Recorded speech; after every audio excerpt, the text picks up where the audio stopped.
Hoy es el Día de las Madres y Rona no ha llegado a la casa. Ni siquiera me ha traído un regalo, ¿no? Esto no puede ser así. Voy a tener que llamar a Rona. Monsieur, je dis fête de manière, en Chili, mais dans le pays. Les juste 31 dernier dimanche. Je vais passer sous ma zèle, on va parler un dialogue là. Voilà, je vais parler espagnol, bien, madame m'a dit, je vais changer un bon sourire là.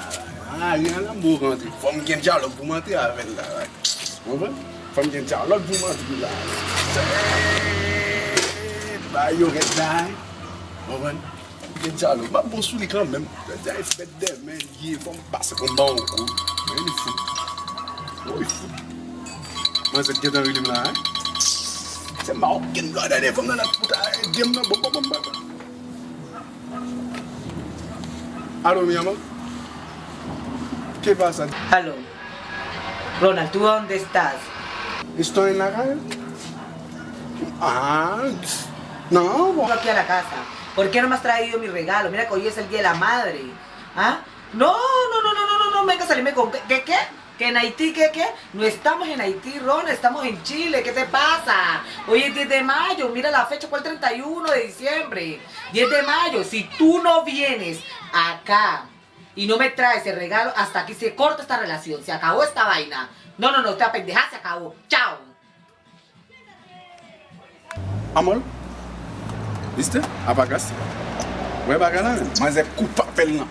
Bon, monsieur là, bon show là. Si je n'ai pas de cadeau pour me dire, bon, j'ai déjà quitté, je vais déjà colter là sur ça. Nous avons 5 ans de vie ensemble, mais c'est pas jamais fou petit monde pour moi. Ah, ok. Yes. Je ne connais pas ce cas gigant, je connais mon petit bébé. Petit bébé, ça a toujours quitté le maman, toujours quitté la criée, elle aime pas le voler, bébé, ça. Ma pote, elle m'a dit, c'est ça pour faire passer ma zèle, elle n'est pas 5 ans avant, elle va me faire petit monde. Ça a une bonne idée, vrai. Bébé ça m'a volé. Parce que mon ça vu bébé ça crier m'a volé, m'a porté le bail m'a bon ça a fait bon l'a tout maman. Bon, moi c'est déjà maman.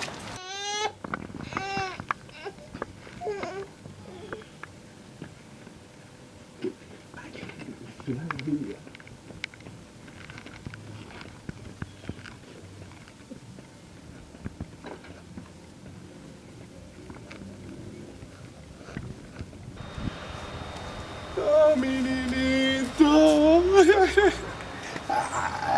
Vai passer le petit bébé ça là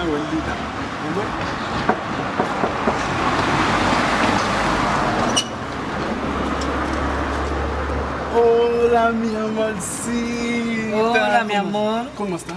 Feliz Día de Madre mi amor. Mira, ¿sabes qué?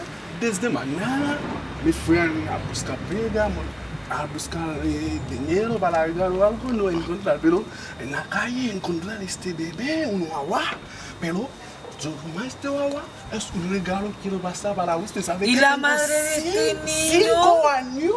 Tengo 5 años, mano, haciendo bebé, pero es un regalo para usted. ¿Contenta? Amor, ¿y la madre de este niño dónde No, está? encontrar este bebé niño en la calle, va a subir. ¿Cómo así? Sí. ¿Qué pesar con el niño, Sí. bebé hermoso? Bebé, es un regalo para la fiesta de madre. Ahora tú eres mamá.